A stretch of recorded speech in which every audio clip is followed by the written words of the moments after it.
Hello from AI Sciences and welcome to Activation Functions Explained for Beginners. I'm your instructor Kashif Murtaza, and in this video we are going to talk about some popular or commonly used activation functions in deep learning. We will also see basically the need of having an activation function, or also typically known as the need of having nonlinearities in neurons. And we will further discuss the properties of different activation functions with respect to their property of how much they are sensitive or how much they are likely to go into vanishing gradient. So let's dive in and see first what is an activation function. So consider, for example, different inputs x1, x2, and xn. Let's say these are our feature values. And these are the weights or the parameters w1, w2, and wn. And that is one bias parameter. And this basically is just a sum of all these inputs weighted by these values. So let me write this particular computation. This particular computation is basically summation I varies from 1 to small n wi times xi. So that is this computation, and in this computation then a bias is added, that is the bias, and at the end this is one real number. If you see all this computation, it is linear in inputs, it is linear in weights, and it is linear in bias. So this particular computation is linear in inputs as well as in parameters. Now we pass this final real number, one real number, this result, to some nonlinear function, typically nonlinear function. I'll explain where this function might be linear, particularly in the case of regression. The last layer may contain a linear activation, but typically this function is nonlinear. And this function somehow converts this real number to some other real number. And this function, other than the last layer of regression problem, this function is mostly nonlinear. And this nonlinearity is required because the structure of neural networks is such that if this activation function is not a linear function, it's a linear function, or the activation function is no longer there, then the whole neural network actually collapses to one or fewer number of neurons, depending upon which neurons do not have nonlinear activations. So this nonlinearity or this activation function is required to actually generate a lot of learning, or to actually help each and every neuron to learn something different, rather than just collapsing all these different computation units together and come up with one computation unit. There are certain properties of this activation function. The desirable properties are that this activation function should be differentiable, so that the gradient descent algorithm can work on that. It must have derivatives. Second property is that the computation of this activation function should be quick, as well as the computation of its gradient should be quick, so that the gradient descent or the forward pass and both the backward pass can be implemented more efficiently. And there are a couple of other properties, like the outputs of this activation function should be zero-centered to make the gradient descent converge quickly, or the training algorithms to converge quickly, and it should have smaller saturation rate to avoid vanishing gradient, and so on. So there are a lot of properties, desirable properties, that an activation function can have. But later in this video we will see different types or commonly used types of activation functions, and I will describe different properties that I've just mentioned here one by one, and then I will give some rules of thumb and some practical advice which kind of activation functions should be preferred over other. So let's see. There are a lot of activation functions out there. I have just listed a few of those here. Sigmoid, tan H or hyperbolic tangent, rectified linear unit, or sometimes called ReLU, Leaky ReLU, Maxout, and exponential linear unit, sometimes called LU. So let's see them one by one. And I'm not saying that that's the exhaustive list of activation functions. There are so many, but these are most commonly used activation functions in deep learning. So let's see sigmoid function. The property of sigmoid function is that, first of all, it's a nonlinear function. Second, its outputs are between 0 and 1. So the output, the minimum value it can give is 0, the maximum value can be 1. So it sequesters all the inputs between 0 and 1.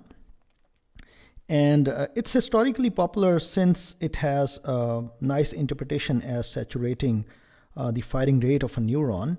But it has a lot of problems. For example, if you see the gradients in this particular area or in this particular area, the gradients are 0. So the gradients are all 0 in this area and that particular area, which means if your value is a little bigger, the gradient descent will produce the 0 gradients here. And once the gradient is out or 0, that is known as the vanishing gradient problem. And no parameter update can be done on the neurons with 0 gradients. And that is also called the saturation problem. Another issue with sigmoid is that the outputs are not 0 centered. The outputs are between 0 and 1. So the center is no longer 0. There are no negative and positive values with the average or mean value or the center value at 0. And sometimes 0 centered outputs are required for fast convergence of learning algorithms, particularly the gradient descent algorithm. And third problem of this function is because it involves the exponential call, the call of exponential function, and that might be a bit time expensive to compute. Nonetheless, in most of the classification problems, the last layer, mostly the softmax layer, normally deploy this sigmoid activations, although the hidden layers, they normally avoid deploying this sigmoid activation function. Next, we talk about the tanh or hyperbolic tangent. Unlike sigmoid, it actually sequesters the number between -1 and 1 rather than 0 and 1. And another good property of tanh as compared to sigmoid is that it actually gives a 0-centered outputs. The outputs are 0-centered, which means the convergence might be much faster than sigmoid. But still, the vanishing gradient problem or the saturation problem is also there in tanh. So that is, this problem is still there, although it gives 0-centered, which is one kind of edge on sigmoid, but the saturation problem is still there. The tanh is shown empirically to be very well suited in recurrent neural networks. So while training recurrent neural networks, empirically it can be shown that the tanh is a better choice of activation function because it can retain the information for a longer period of time as compared to sigmoid or ReLU that we are going to discuss in the next slide. So although this function has vanishing gradient issues, but still in recurrent neural networks, in most of the cases, tanh is kind of default choice.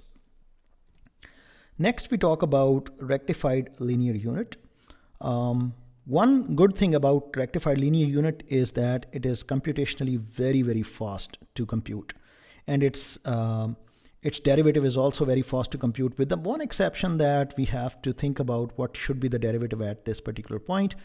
And the heuristic is whether to compute the derivative at this particular point 0, whether to think about in the left region or to think about in the right region. Either way, the derivative in the right region is always 1, and the derivative in the left region is always 0.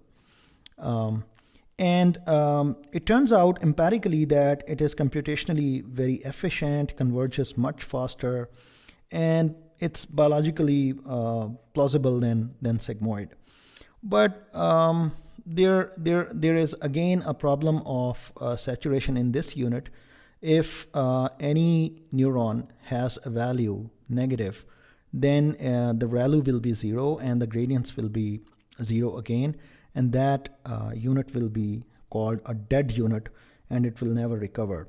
Further, the ReLU also have the problem of non-centered outputs. So outputs are not zero-centered. Again, like the problem with Sigmoid, Sigmoid does not have zero-centered outputs. ReLU also doesn't have zero-centered outputs. And it also has issues with dead ReLU region or stuff like that. One kind of fix to that, to this ReLU, I must mention also, although these problems, all of these problems exist in ReLU, this is the most common and most useful activation function in deep learning. Almost all the artificial neural networks, they are using ReLU functions just like as a default activation function, and it works, I mean, great, and it aids the learning, I mean, much. It is kind of a default function, although it has certain problems, but it turns out that empirically in practice, it works the best in most of the cases.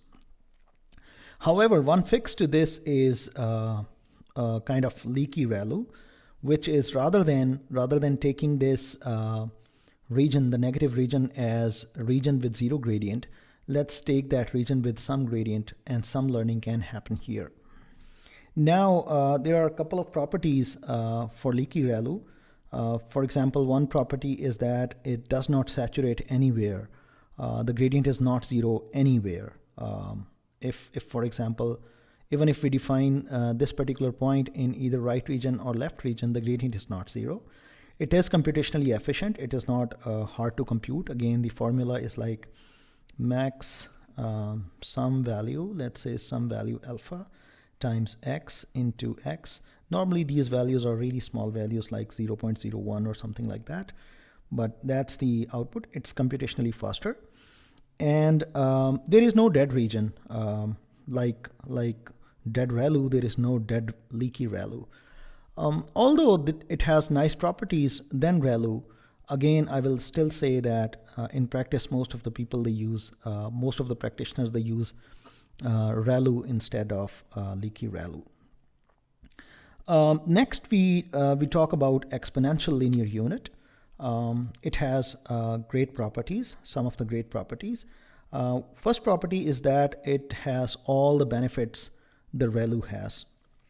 And its outputs are not exactly zero-centered, but the outputs are the average of the outputs are very close to zero. So it is kind of approximately zero-centered outputs. And the negative regime of this particular area, the negative regime of this LU or exponential linear unit, as compared to leaky ReLU, will produce relatively smaller gradients. And this actually, compared to leaky ReLU, adds some robustness to the noise in the model and sometimes perform better than leaky ReLU. One drawback is that, again, this exponential linear unit, just like the sigmoid unit, requires this exp function or exponential function to compute, and sometimes that function is a bit time expensive. Okay, next, Maxout, which is sometimes written in this way. It's a maximum of W1 transpose X plus its own bias, and there is another set of parameters plus its own bias. So it's not like one kind of dot product form, so it is nonlinear. It has properties that it generalizes, or most general form of both ReLU and leaky ReLU, and it has no saturation and no dead area. But one problem with this Maxout activation function is that it has double the number of parameters as compared to the other activation functions that we have seen earlier. So now that we have seen a lot of commonly used activation functions, I must say here a rule of thumb or practitioners advise that in most of the cases use ReLU functions, because ReLU is although it has some theoretical problems, but in practice it works very, very well. Although the practitioners also say that using ReLU also becomes more sensitive to the learning rates, and care must be taken to tune the learning rates appropriately. Leaky ReLU and Maxout could also be used. tanh can be used in recurrent neural networks, and sigmoid should be avoided to be used in the hidden layers because of its problems that I mentioned, and in practice it makes the convergence really, really slow. So I hope you like this video. Please press the like button, share this video with your friend, and subscribe our channel. Hope to see you next time.